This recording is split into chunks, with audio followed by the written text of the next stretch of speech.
Welcome to Narayana. This is the daily news analysis in which we select certain articles from the Hindu as well as Indian Express and do a detailed analysis of those articles. The articles that have been selected today are as follows. Firstly, a closer look at Myanmar's discontent. It is from the Hindu, page number 6. Next, the Indian Express, the burden of malnutrition, which is from the page number 8. Next, what are the RBI's guidelines on state guarantees? It is from the Hindu, page number 8. Next, Aadhaar-based pay, a bad idea for MGNREGS, which is from the Hindu, page number 7. Next is, why Delhi High Court reaffirmed the ban on sapinda marriages. It is from the Indian Express, page number 12. Now, let us start our analysis. Recently, various rebel groups in Myanmar have reached a ceasefire agreement with the military junta. The military junta which is in power in Myanmar, that is the army, the military of the Myanmar, is now ruling the Myanmar territory. This ceasefire is achieved with the intermediation of China. China has enabled the military to reach a ceasefire agreement with the insurgent groups, that is various rebellious groups who challenged the power of the military. In this article, we are going to see the ceasefire agreement and why it is not sustainable. At the same time, how this will ultimately impact the relationship between India and Myanmar and the Chinese role in this agreement, as well as Chinese role in Myanmar at the moment. Ultimately, we are going to look into how India should manage this crisis. The relevance of the topic is we are going to learn about the Indian-Myanmar relations, especially due to the turmoil in the Myanmar. Then, with regards to UPSC syllabus, mains GS paper 2 international relations, relations with neighboring countries, especially relations with neighboring countries is important. Coming to the previous year questions that are asked on similar lines. The cross-border movement of insurgents is only one of the several security challenges facing the policing of the border in Northeast India. Examine the various challenges currently emanating across the India-Myanmar border. Also, discuss the steps to counter these challenges. So here, they are asking about the Myanmar border and how it will ultimately impact the security scenario in the northeastern states. As you know, northeastern states in India are facing refugee issues, insurgency issues, etc. One of the best way to tackle these challenges is to see that this border with Myanmar is stable, especially given the way the insurgency groups use this border as a tactic to see that their base shifts from India to Myanmar and Myanmar to India whenever they feel that it is easier to use that border, and thus inflicting damage on Indian army, Indian paramilitary, etc. So the context. Coming to the context, the recent Myanmar civil war.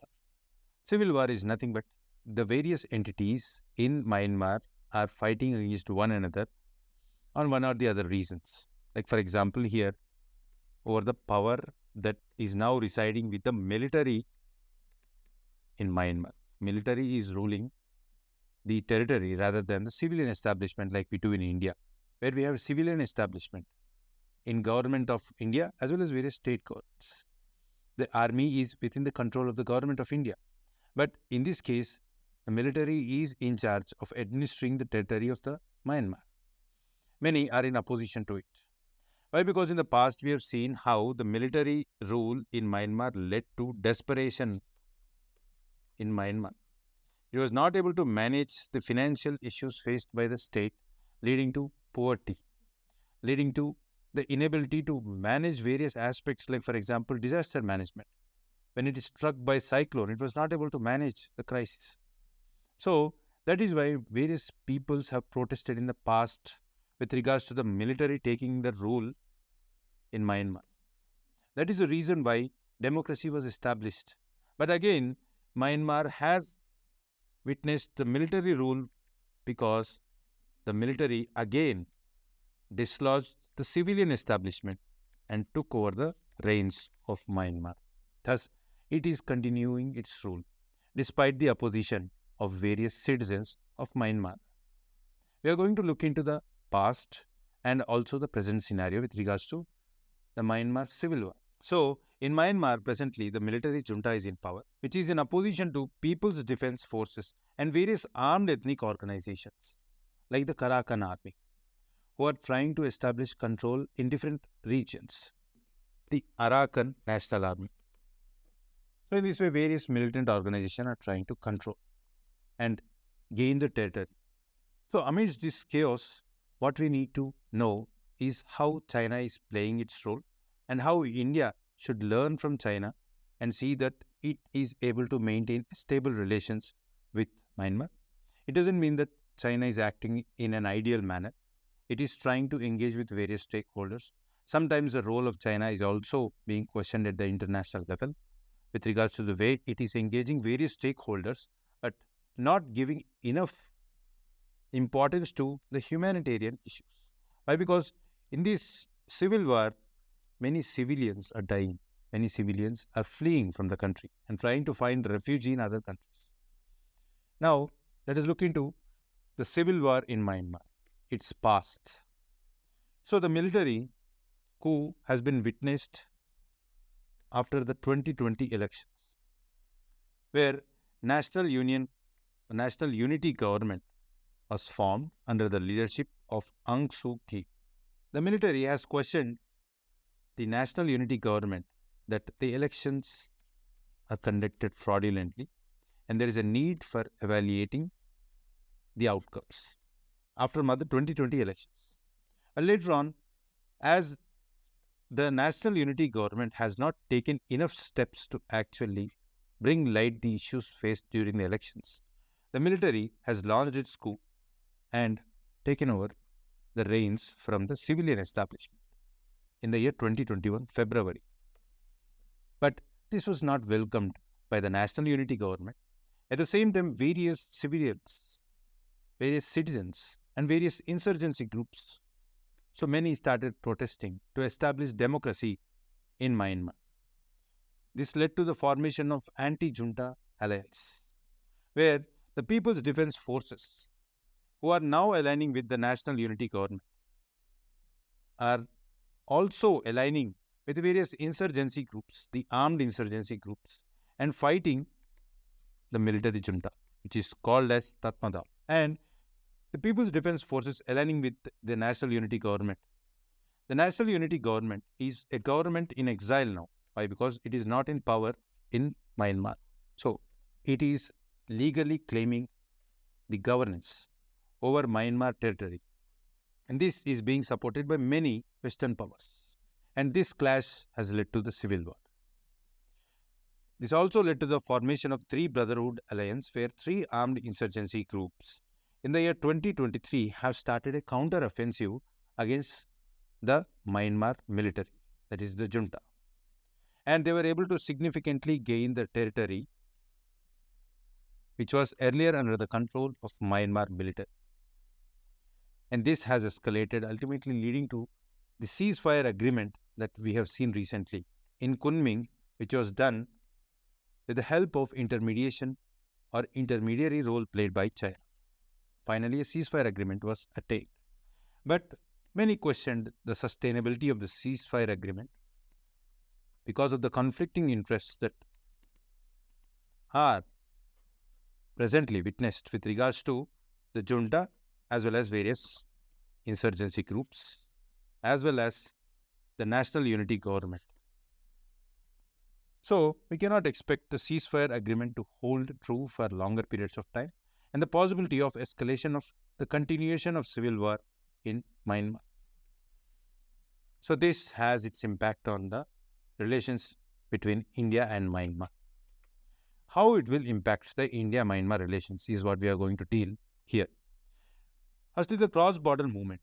If there is no political stability in Myanmar, which is in our border, that too, lining the northeast territory, and we have already seen the problems in the northeast with regards to various armed insurgent groups. The other thing is the armed insurgency groups have their linkages with the armed insurgencies in the Myanmar. At the same time, they have ethnic linkages with the people that are inhabiting the border regions in the Myanmar region. That ultimately makes it difficult for us to control the armed insurgency groups, that is, Indian insurgent groups. Added to it, the instability in the borders between India and Myanmar has been in the past and even now being used by militants, illegal arms and drugs trafficking, etc. Even the instances of human trafficking were reported. Thus, this conflict will make the life much more difficult and thus impact the stability in the northeastern territory as well, that is northeast India. And security threats have already been seen. The hilly and inhospitable terrain that is presently in the border region will make the situation much more difficult for us to manage. And given the refugee crisis where Rohingyas in the past have fled the territory, added to it, various ethnic groups are also fleeing the civil war environment in Myanmar and thus ultimately impacting our fiscal capabilities. That is, our ability to give refuge to these refugees in the first place, and at the same time, our ability to manage these refugees. Given many reports that have shown that the possibility of the security threats that India might face because of the refugees in the first place. For example, reports have shown that the Rohingyas could act as a threat to the internal security because of their linkages with the hardcore right-wing extremist Islamist organizations. It is not that every refugee that enters India is bad, but there are reports that ISI could misuse this opportunity to send in radicals through the route of northeast Myanmar border. Then the geopolitical tussle, geopolitical issues that India might face. Given the presence of China and its role in Myanmar, having geopolitical stability is important to see that the northeast states are developed, at the same time to stabilize the relations with Asian countries or improvise the relations as the relations are already stable. And thus these Asian relations could be strengthened if we have stable Myanmar country. But what we are witnessing now is an unstable Myanmar. And India is in process of completing various infrastructure projects like Sitwe port to counter Chinese rise in this region. For example, China has constructed Kyaukphyu port, which has its ability to counter India and check its rise in the Indian Ocean region. China is trying to use its leverage with Myanmar and the unstable situation that it is in at the moment to counter India's influence in the Myanmar territory. Added to it the political fragmentation risk in Myanmar, which could further destabilize the region. The political fragmentation is on account of various powers trying to compete with one another for the control of power in Myanmar. As we already seen, the armed insurgency groups, Myanmar's military, and the national unity government. Along with it, we have various other stakeholders as well who are trying to increase their influence in Myanmar. This ultimately leads to political fragmentation in the future if the situation is not brought under control. So these are the issues that arise or may arise and could ultimately impact the India-Myanmar relations. Let us look into the China's role. The China was successfully able to attain ceasefire agreement between military as well as the armed insurgency groups. This was on account of its leverage that it has both with the military as well as the insurgency groups. So it is playing tactfully and trying to balance the relations between both of them. And the juntas, that is the military junta which is in power, has witnessed increasing reliance on China for its stability. Because at the international arena, China is defending the military junta and thus it is able to find favors with the military junta and continue its projects of influencing Myanmar, at the same time destabilize India's relations with Myanmar by using this control. Added to it, it has its increasing footprint in terms of its investments in infrastructure, given its ambitions of developing Belt and Road infrastructure, Belt and Road Initiative. under which China-Myanmar Economic Corridor is one such project where it is investing in infrastructure. This will increase its leverage and hold over Myanmar, ultimately reducing the influence of India in Myanmar. Then comes the China's support to armed insurgency. As you already seen, China is tactfully playing along the lines of both the military as well as the militant organizations. The recent offensive noticed in various regions is said to have the backing of China as well. Not that China is directly involved in this intervention by the armed insurgency groups, but it has given a go-ahead to these insurgency attacks. And many even allege that the firepower that is with the armed insurgency groups is also on account of the supply of arms by China. We have already seen in the past how Chinese have influenced the insurgency groups in India by supporting in terms of funds as well as arms, thus making it difficult for us to manage the Northeast insurgency crisis. Then, how should India manage all this crisis situation? Firstly, we have to acknowledge the military's role. Of course, India is in favor of democratic polity in Myanmar, but the stakes are so high that India couldn't directly give democratic support to these armed insurgency groups as well as the national unity government there. Thus, India is not able to take a particular stance. And at the international arena, it is not directly condemning the military coup on account of its stakes.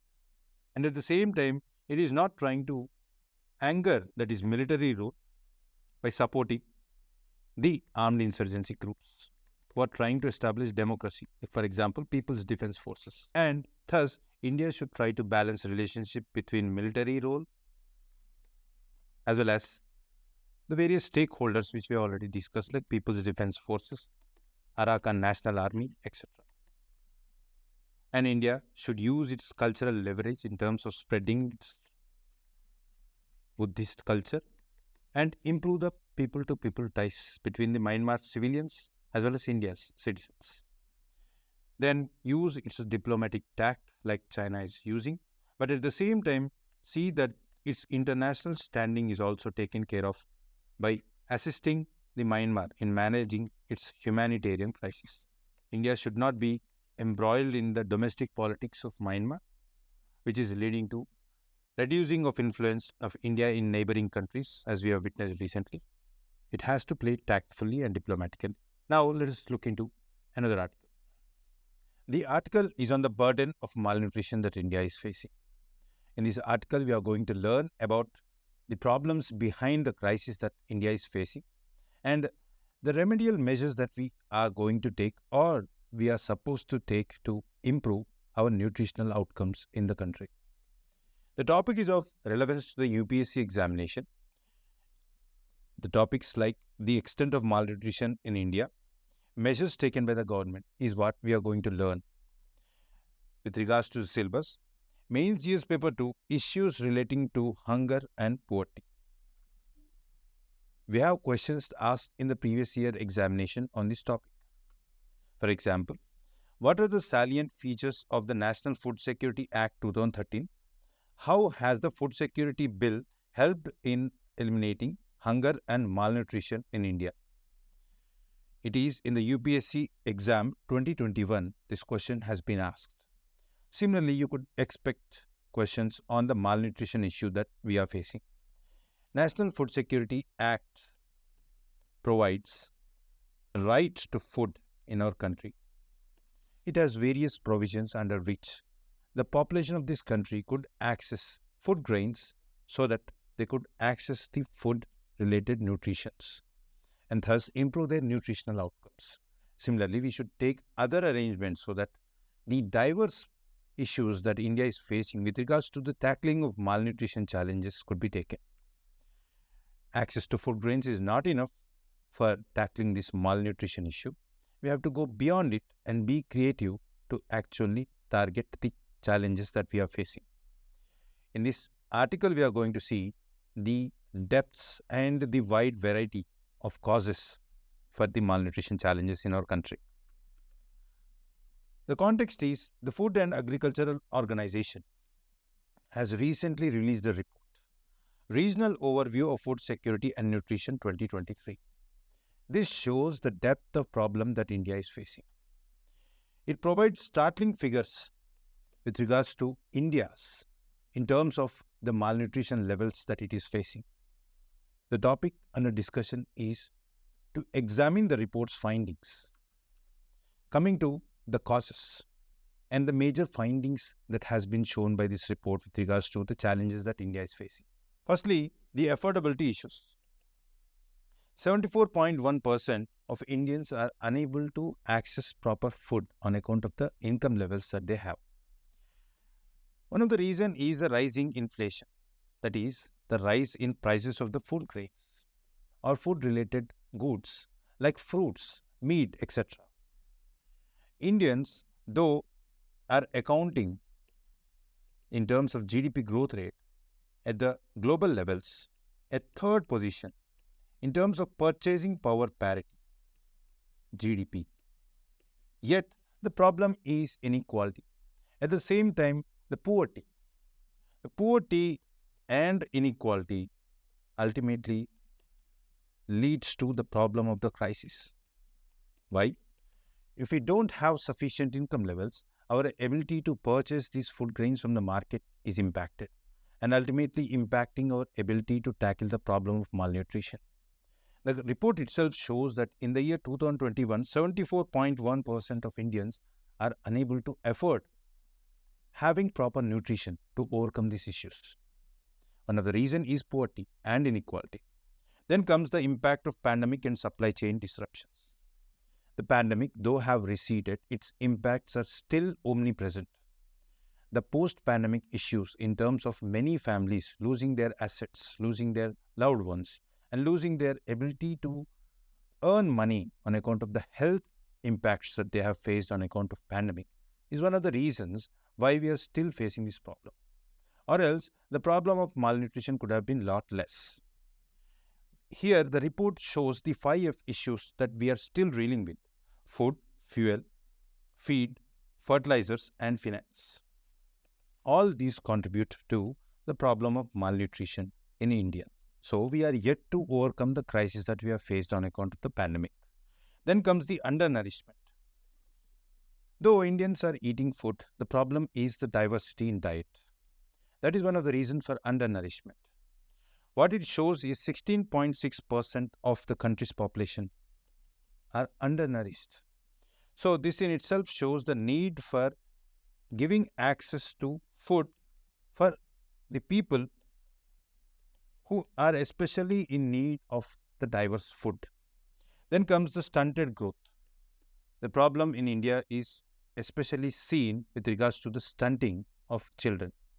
The stunting levels in India is 31.7%. This is far higher when compared to the global levels.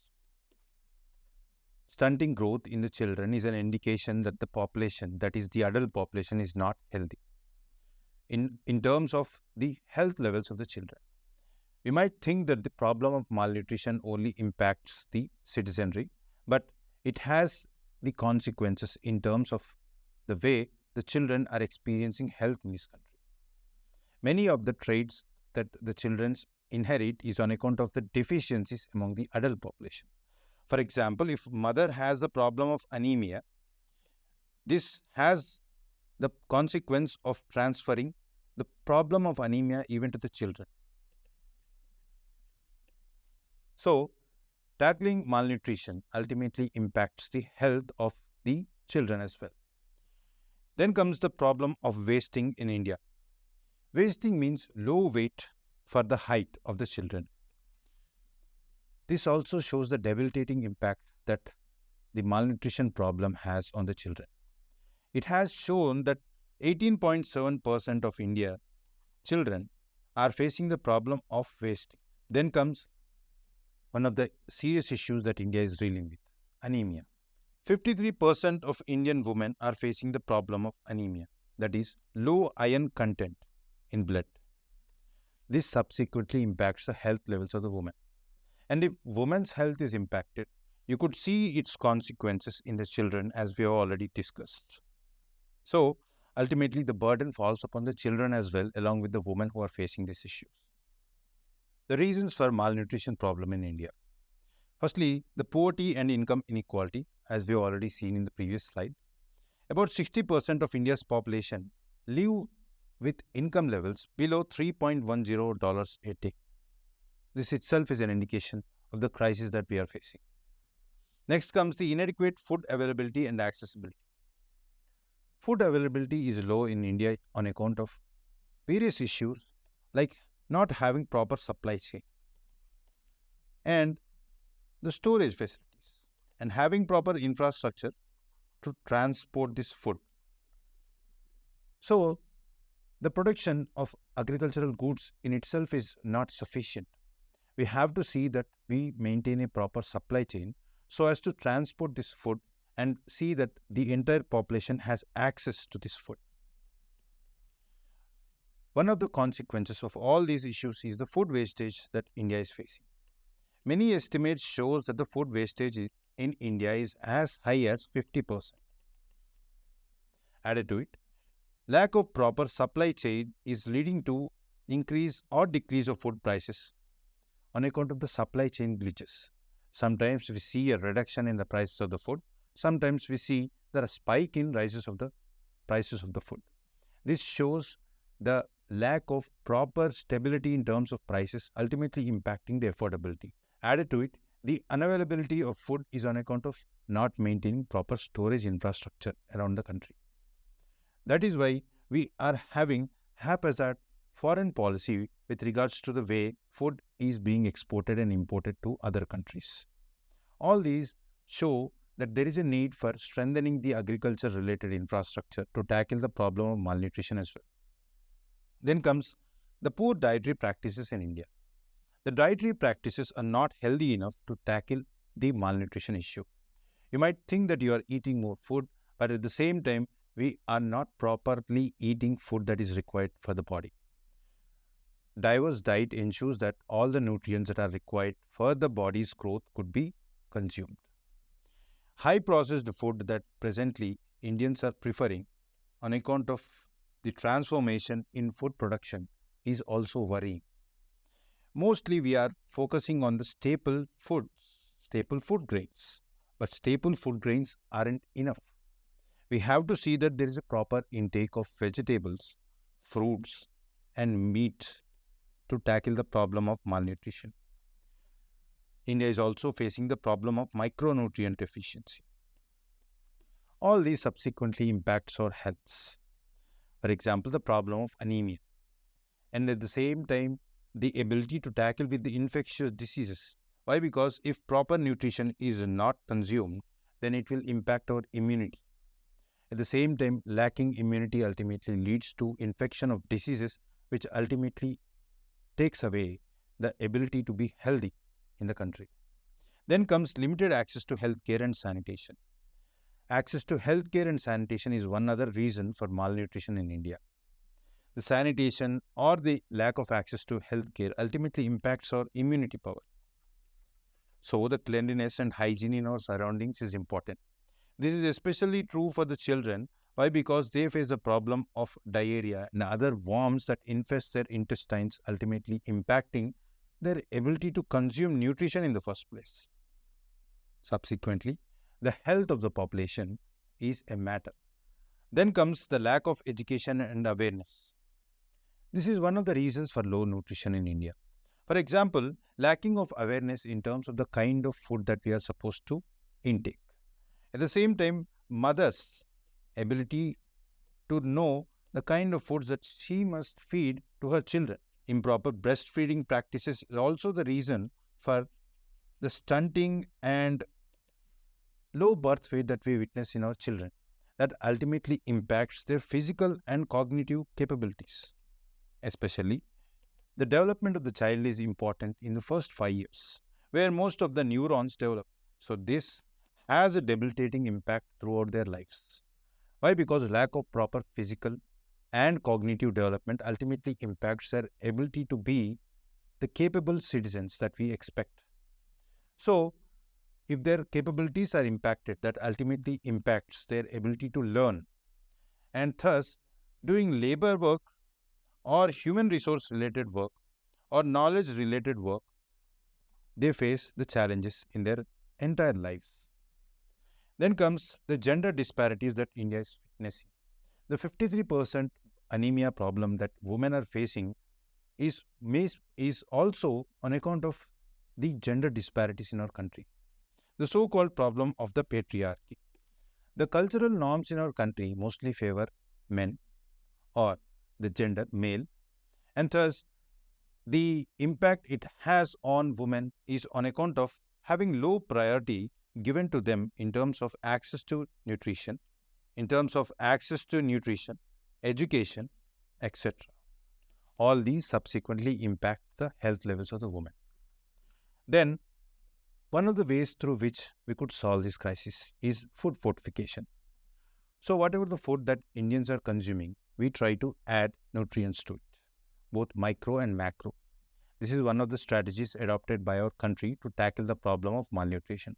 We have a definition given here by the Food Safety and Standards Authority of India to food fortify, and the evolution of the food fortification could be seen with the intervention of iodized salt, through which we try to give iodine content to our population.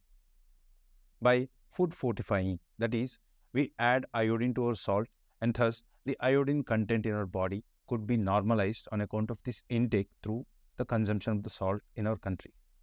Then comes the Fortification of Food Regulation 2016 that has various standards that are to be adopted with regards to food fortification. Here are the examples which show how food fortification could be done. For example, wheat flour and rice could be food fortified with iron, vitamin B12 and folic acid. Milk and edible oil could be food fortified with vitamin A and D. And double fortified salt has both iodine and iron content. For example, to tackle the anemia problem that women are facing in our country, we could assist them with iron. Especially this problem is being repeated again and again, stressed again and again, because it ultimately impacts the ability of the woman to give birth to a healthy child. At the same time, there is a possibility of miscarriage of justice on account of the low nutrition among the women, especially the pregnant mother. Then comes the strength. The strength of this practice could be seen from the way it has long-lasting impact.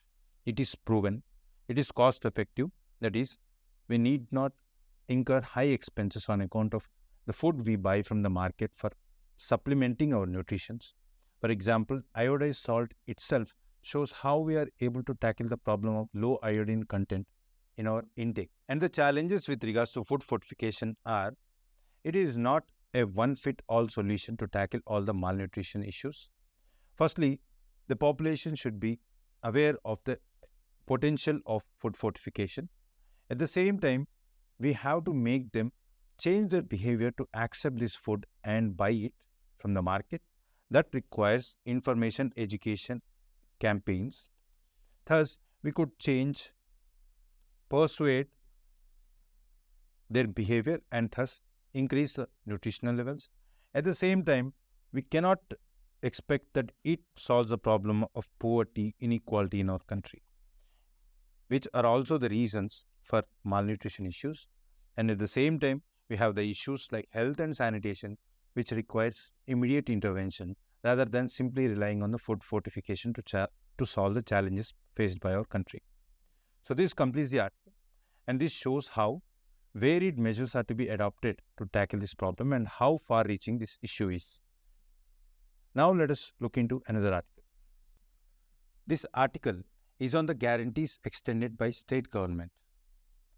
Guarantee, as the name itself suggests, giving guarantee to anything or any aspect. Here the guarantee is with regards to the borrowing or the loans that are taken from the financial entities of this country, the loans that are extended by the banks and non-banking financial companies. As you know, there are various state entities that borrow from the banks as well. Here I am referring to the public sector undertakings and other state entities. And also, we are trying to assess the state government's role in here. So, certain times these state entities try to borrow from the market, but banks will not be able to lend the money on certain grounds like poor balance sheets, etc. Banks extend the loan by assessing the ability of the borrower to repay the money. If they are not able to repay, banks will not be willing to lend the money. In that case, state governments step in and give guarantee that in case of default of payment, the state government is going to repay that money on behalf of the borrower. This is important to raise money from the market to the state entities. So, here we are going to assess the guarantees extended by the state government, whether they are prudent or not. That is, whether giving guarantees is sustainable or not. That is what we are going to test here.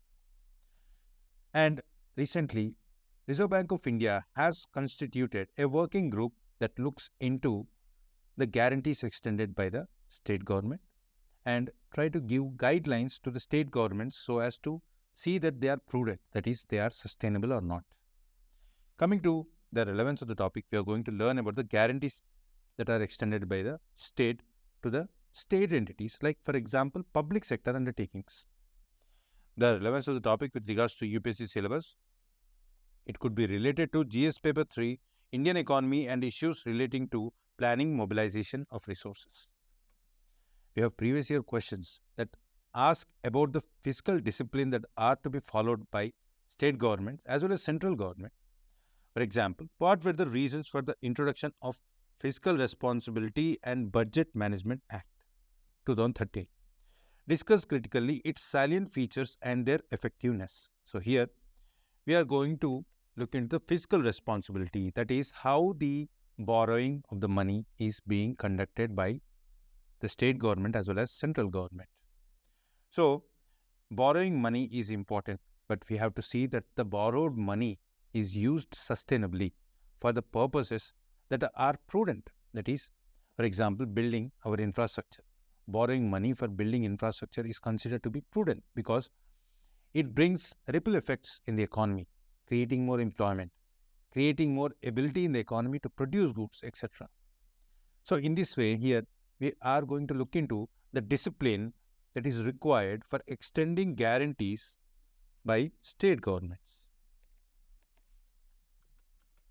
So we are going to look into this working group recommendations, that is working group constituted by Reserve Bank of India, and to look into the ways the guarantees are to be conducted by the state governments. Now let us look into various guidelines given by it. Guarantee, as we already seen, in case of liability, that is, in case the state entities which has borrowed the loans, if it is defaulting the borrowed money that it has borrowed from financial institutions like banks and non-banking financial companies, state government is going to give the guarantee. If state government is giving the guarantee, the liability ultimately falls on the state government to repay that money. Thus, it is considered as a liability to the state. So, we have to consider the borrowed money and assess it with regards to the accounts of the state.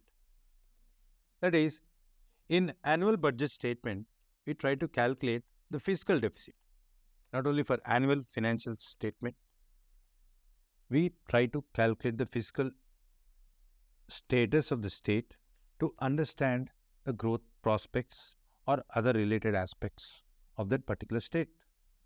So, we have to account it. Why? Because state government is guaranteeing the loan. In case of the default, it is liable to pay. Then only we will be able to properly assess the fiscal status of the state. But what happens many times is they are not accounted for within the state budget or within the state accounts, and thus will not have the idea to the extent of guarantees given by the state government. Coming to the perspectives on prudence, that is, the prudent manner in which the guarantees are to be extended by the state government. Firstly, these are not to be used as a source to borrow the money.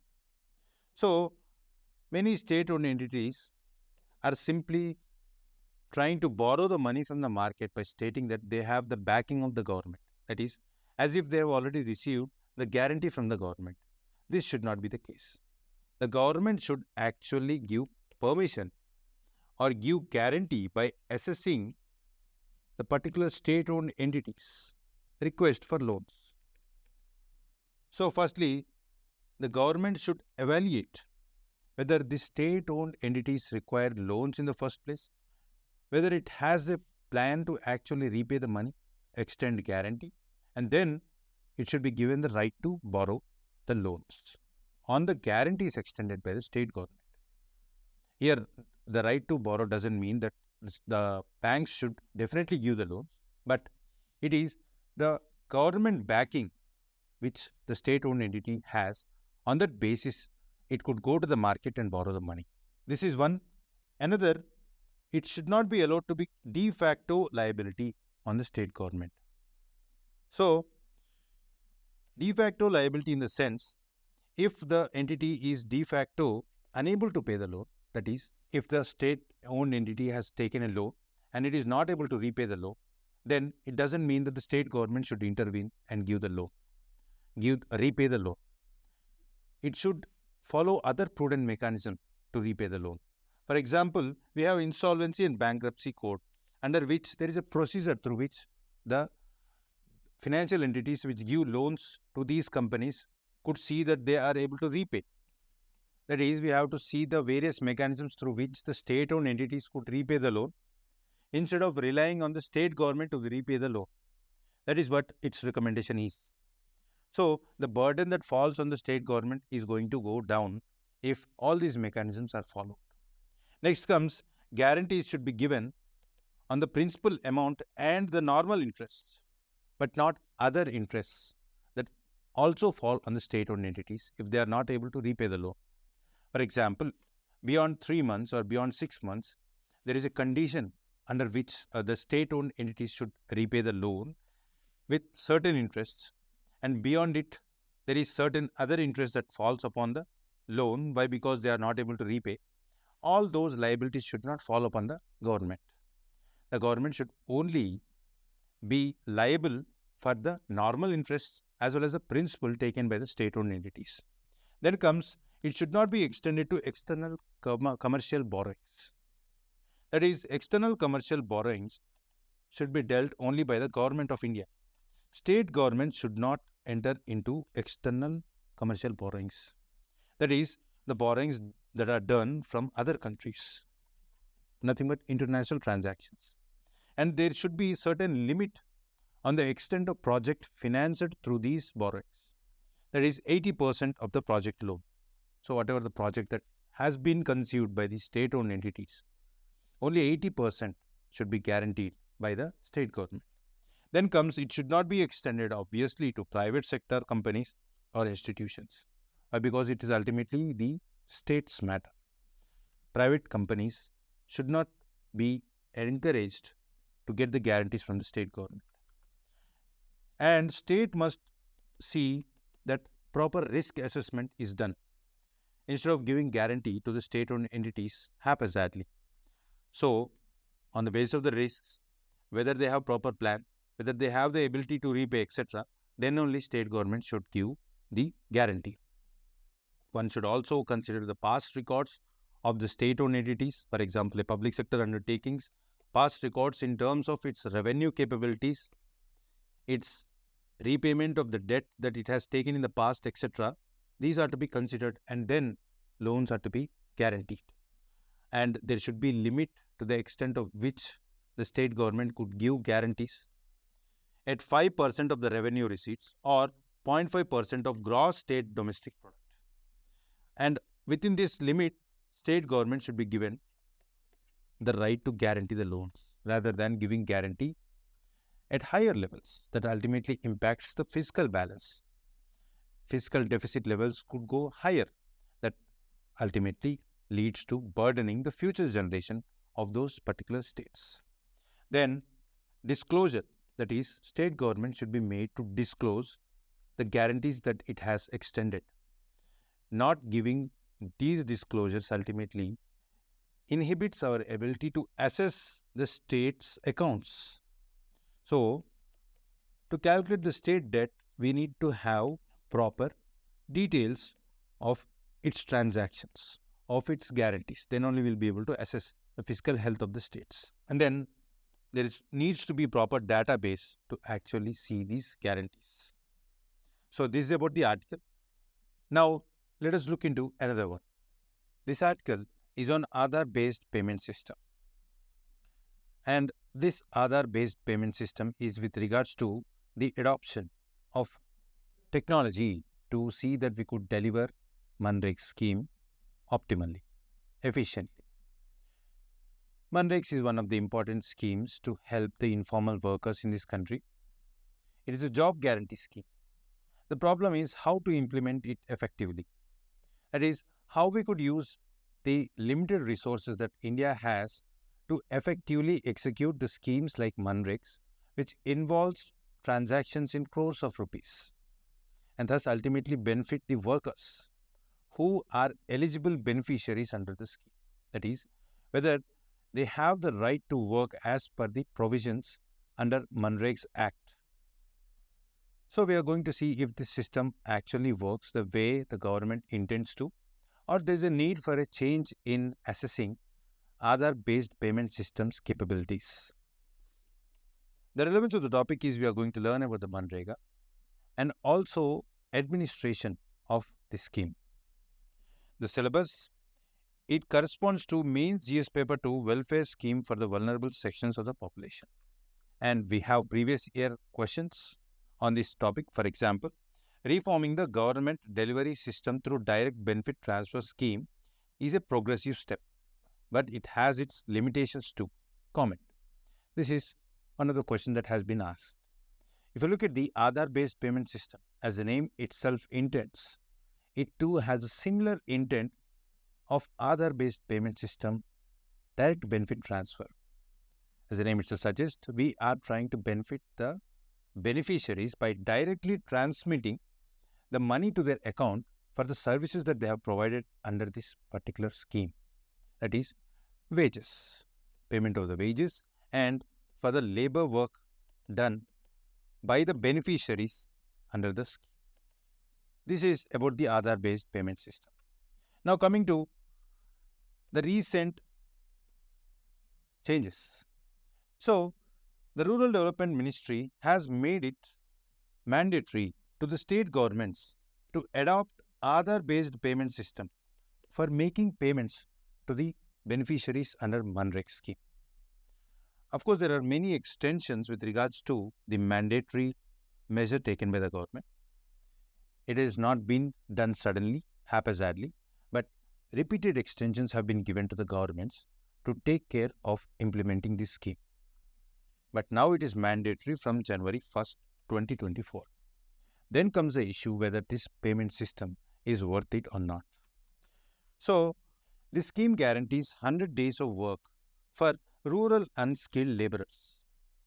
So, if anyone are in search of employment, this provides employment opportunities and providing 100 days of work to the unskilled worker. This too you have to keep it in mind, especially while tackling the prelims examination question.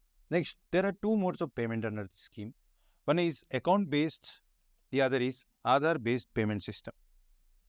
There are subtle variations with regards to the payments done under these schemes. In the account-based payment system, we need to have the credentials of the worker or nothing but the beneficiaries and the beneficiary bank account number and IFSC code. These in itself are sufficient to complete the transactions. But the government has seen various challenges with regards to the system. The possibility of having inclusion-exclusion errors, that is, the fraud involved in scheme. This is also called as leakage. That is, money is not reaching the intended beneficiary.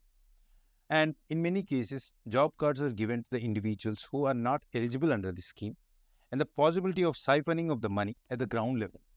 So, having proper authentication ultimately enables to efficiently deliver the scheme and see that the money is actually reaching the intended beneficiary. And the possibility of the duplication could be extinguished by having proper authentication through methods like Aadhaar, because Aadhaar provides us the ability to verify biometrically, at the same time target the beneficiary on the basis of the identity. Thus, government has brought in Aadhaar-based payment system and now it has been made mandatory. So under Aadhaar-based payment system, there are 3 steps involved. The first step is seeding Aadhaar with a job card. So now we will seed the job card that has been given to the beneficiary with the Aadhaar. Now we'll have a possibility to check whether the beneficiary is authentic. That is, on the basis of the socio-economic credentials of the beneficiary, we'll be able to assess whether one is eligible under this scheme as a beneficiary in the first place. Then we'll link this Aadhaar directly to the bank account. And thus, knowing Aadhaar card in itself is sufficient rather than filling up the details like bank account number, IFSC code, etc. Why? Because Aadhaar has got all the details of the beneficiary with regards to the account details. And then we'll map the Aadhaar number with the National Payment Corporation of India. So this is one important step. And thus we have national transaction ability, where government of India could directly transfer the money through the Aadhaar number that have been seeded or that have been linked with this National Payment Corporation of India. Having Aadhaar number itself provides us the ability to directly benefit the payments. And thus, we started adopting the system since 2017 to reduce the leakage errors that we are witnessing. As you know, corruption and leakages are one of the reasons for the lack of government of India or the state governments to deliver the schemes effectively.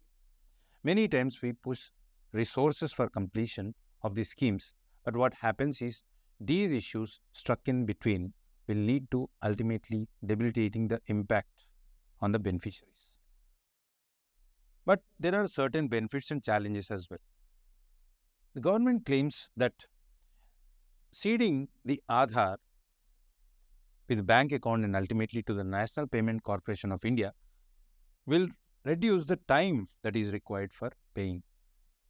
And it says that the success rate with regards to the Aadhaar-based payment system is 99.55%. This is claimed by the National Payment Corporation of India.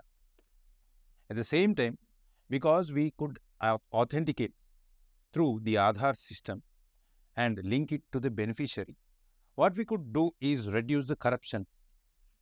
Many times what happens, the ground level corruption is on account of the influential individuals who try to manipulate the workers, sometimes giving the job cards to the individuals who are not eligible. Added to it, government claims that this method is safe and fast. Why safe? Because of the authentication. Why fast? Because we could do it directly from the central level, and then it has lower rejection rate as claimed by the government of India. But these have been challenged by various articles that have been published. It has showed that there is no specific evidence to show that the audit done is scientific enough to say that Aadhaar-based payment system is better when compared to. So we need to have proper data and auditing to verify the results claimed by the government. Added to it, there is deletion of cards. It has been shown that the pressure in terms of the deadlines put forward by the government of India ultimately led to deleting number of cards by the bureaucracy instead of verifying the authenticity. And thus, in a hurdle to link the Aadhaar with the system, what has happened is we have deleted many probable beneficiaries. Now, this too is an exclusion error. Why? Because we have not placed a proper system to actually see that the system works. There are many villages where the possibility of lack of Aadhaar card is still present. Of course, the Aadhaar card registration has spiked, but yet we have to see that it is 100%. Next, we have contradictory data in terms of assessing things.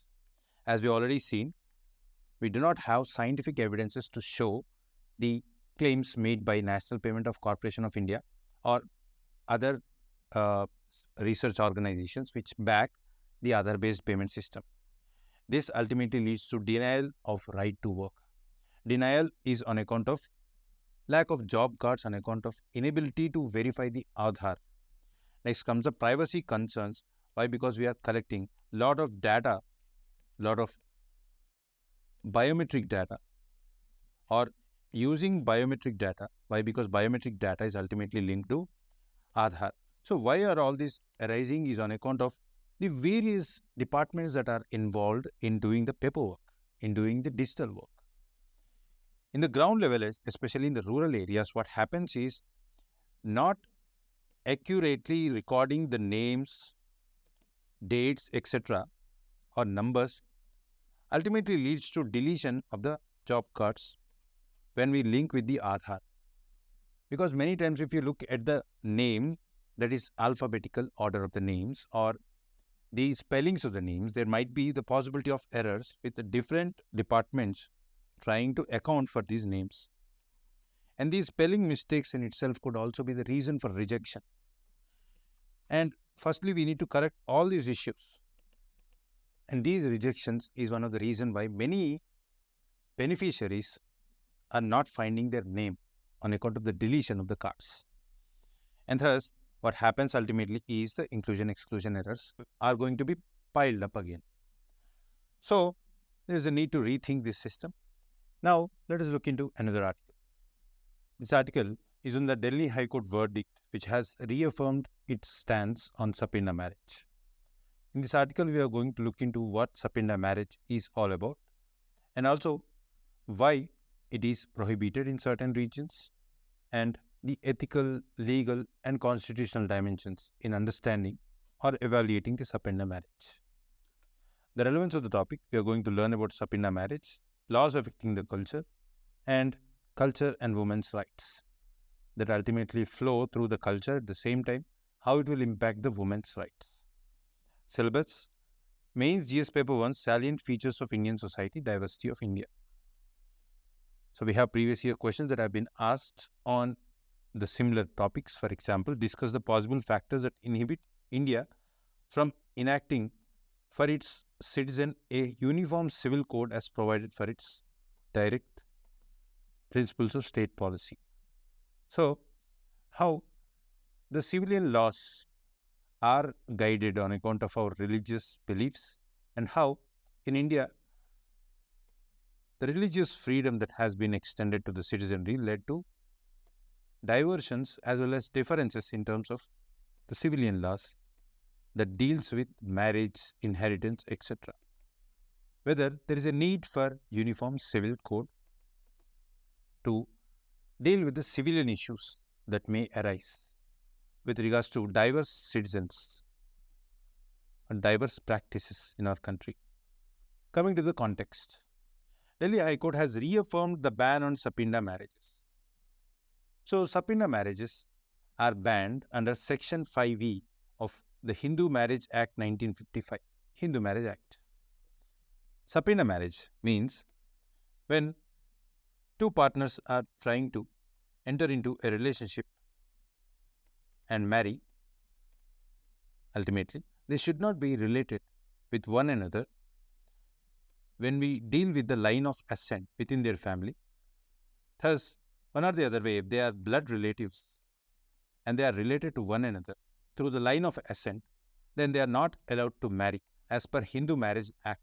We are going to see the generations until which it is prevented and prohibited.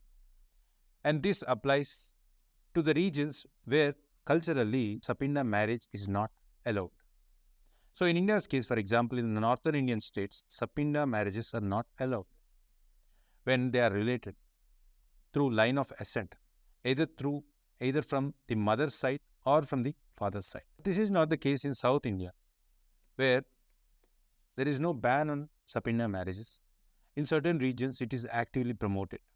Thus, there is differences in terms of the way the marriage is allowed between the relatives in India due to diverse cultural practices in our country. So recently, a petition was filed with regards to dealing with the sapinda marriages, where Delhi High Court has said that it is banned under the Hindu Marriage Act. And thus, there rises the issue of equality within our country and whether the customs should be allowed to decide whom to marry or not, or whether we should give right to individuals to decide whom to marry. In this case, Delhi High Court has given its support to the customs, saying that it is the customs which have the say in terms of interpreting Hindu Marriage Act, and thus the right to equality in this case doesn't arise because it is ultimately guided by Hindu Marriage Act, which follows the Hindu customs. And it allows sapinda marriages in the regions where it is culturally accepted. Thus, in southern India, the sapinda marriages cannot be challenged in the court as illegal. Why? Because culturally, the sapinda marriages are allowed in the southern Indian state. So, we have already seen what sapinda marriage is. Firstly, the marriage is an institution that ultimately builds social relations, that is social institution, that is family. And in many countries, or almost all countries, these have their influence from the religion and culture. We form families to see that we have emotional stability, we could procreate, that is, it gives us a reproductive function, and thus we could procreate and give birth to sons or daughters. That ultimately leads to sustenance of society, emotional stability or emotional functions, like for example, need for attachment, etc. And it reinforces familial bonds, thus strengthening our kinship bonds that are required for us to see that we live social life with a social grouping. That is a bit about the family as well as marriage. Then the sapinda marriage, as we already seen, if we are connected due to the bloodline through line of ascent, either from the father's side, either from the mother's side, as per the Hindu Marriage Act, which follows the Hindu traditions, from the mother's side, if the line of ascent is within the 3 generations, and from father's side, if the line of ascent is within the 5 generations, then among these kin group, marriage is prohibited. And this is not the case with the entire country. So the petitioner has actually challenged the constitutional validity of not recognizing sapinda marriages in the northern India. But Delhi High Court has affirmed, that is reaffirmed, the ban. This despite the case where both the individuals have consented and even the families have consented for the marriage. So this raises various ethical as well as legal questions. If you look at the international comparisons, in the European countries, for example, in France, earlier these marriages were banned. These are also called as incestuous marriages, and thus they were banned as a taboo. There might be various social and cultural reasons that might have arisen in those particular societies that ultimately led to banning these marriages. Especially, there is a dimension that the genetical issues are one of the reasons why the society slowly banned these marriages, because it might impact the procreation of the society. Once it is accepted culturally, it will take emotional roots, and the acceptability is ultimately dependent upon the cultural value systems. If society believes that it is not according to their culture, then obviously they will show some form of opposition to such practices, certain times even involving penalties. And thus there are indirect social sanctions for practices which doesn't have the approval of the society. In India's case, the northern Indian states do not approve of the sapinda marriages. Even in the United States, the incestuous marriages are banned in all the states, although consensual marriages are allowed. That is, even though they might be sapinda marriages, or in this case, the cross cousin or parallel cousin marriages, if there is consent between those individuals who are entering into a relationship, certain states allow such marriages. Thus, there is no one rule in the entire universe with regards to regulating the sapinda marriages. The ethical issues involved here. Firstly, despite having the consent, our laws do not allow them, and there is health dynamics, the possibility that the procreated son or daughter might face genetical issues, as we have seen, the possibility of impacting their health. That is one of the reasons why it is considered an incest in many regions, though it has cultural understanding of what the marriages are. Next, the power dynamics. It might impact the rights of women as well as men. And even where the sapinda marriages are allowed, the possibility that the woman's choices might be limited on account of the force of the culture. Because certain times, the cultural acceptance of the marriage ultimately impacts the choices that the women have with regards to whom to choose as a partner. And then the family dynamics, how it will impact the familial relations between the individuals who have entered into this marriage, as two parties are involved in establishing a familial bond. Then the social dynamics with regards to the kinship groupings. Thus, these are the dimensions that arise on account of allowing or not allowing sapinda marriages. Now, let us look into various questions.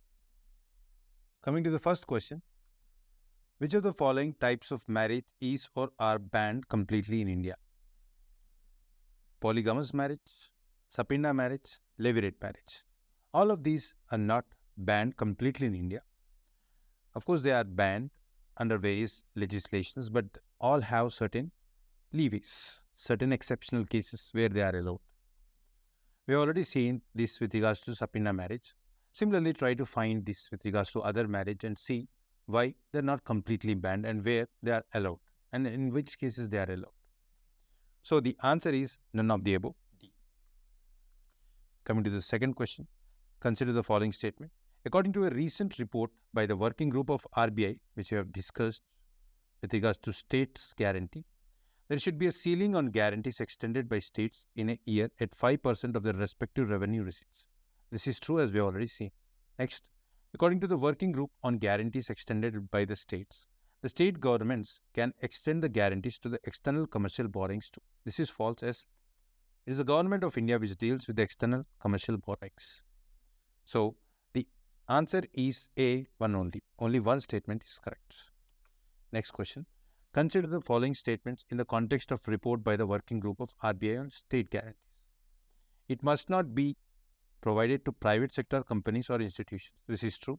Even by reading this sentence, you could understand that this is true. Why? Because state government cannot be allowed to guarantee the loans taken by the private entities.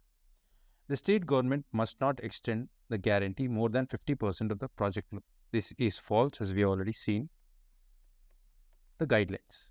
Next, the guarantee by the state must be extended to principal component alone but not to the interest component of the loan. This is false, as we have already seen. The compounded interest is not allowed within this loan category. The rest is allowed. How many of the above statements are correct? Only one. Next question. Consider the following statement. Government has implemented a new payment system for MGNREGA called Aadhaar-based payment system, which will start from January 1st, 2024. Actually, it has its roots even before 2024, as we already seen in the discussion of the article. So, this statement is false. Next, ABPS will result in a faster and safer method for timely wage payment. This is true. According to the National Payment Corporation of India data, there is higher success percentage in case of account-based payment compared to Aadhaar-based payment system. This is false, as we already seen. It is ABPS which has higher success rate according to the report released by NPCI. So the answer is A, 2 only. Next, consider the following statements. Food fortification in India is regulated by FSSAI. This is true. Next, milk is also permitted for fortification with vitamin A and D as per Indian standards. This is true. Only the food fortified under government-funded programs have to comply with the packaging requirements. This is false, as you could expect it that even the private entities who produce the fortified food are to be regulated. So, how many of the above statements or which of the statements is or are correct? The answer is B, 1 and 2 only. Now, let us look into the mains practice question. Discuss the multifaceted challenges of malnutrition in India and suggest comprehensive strategies to combat malnutrition and achieve sustainable improvement in nutritional outcomes. So, we have already seen the multifaceted challenges of malnutrition. So, you could answer the question accordingly. In the introduction, simply define the malnutrition and give the stats that we have shown initially with regards to the extent of malnutrition problem that is prevalent in India, compare it with other countries and give the report data, quote the report that will substantiate your answer. In the body, write down the multifaceted challenges, which is the reason why we are seeing high malnutrition problem in India. Like, for example, intergenerational cycle of malnutrition, as we already seen, how the health of the mother also impacts the health of the child. Undernutrition, where we have seen the stunting, wasting, and underweight in children, and this problem is quite prevalent in India due to lack of proper intake of diet and diversity in it. We have micronutrient deficiencies in our diet, and thus we are facing problems like iron deficiency leading to anemia, vitamin E deficiency, and iodine deficiency disorders in India. And write down the problem of obesity, where there is excess intake of nutrition than what is required, leading to obesity. This too could be regarded as malnutrition. And write down the strategy, that is holistic strategy that is required to tackle the problem, as we have already seen in detail and in depth about the possibility of using fortified food to tackle this malnutrition challenge. So, under it, we have to improve our agricultural practices that lead to diversity in terms of diet, as we are still focusing on staple crops like rice, wheat, which do not have enough nutrients.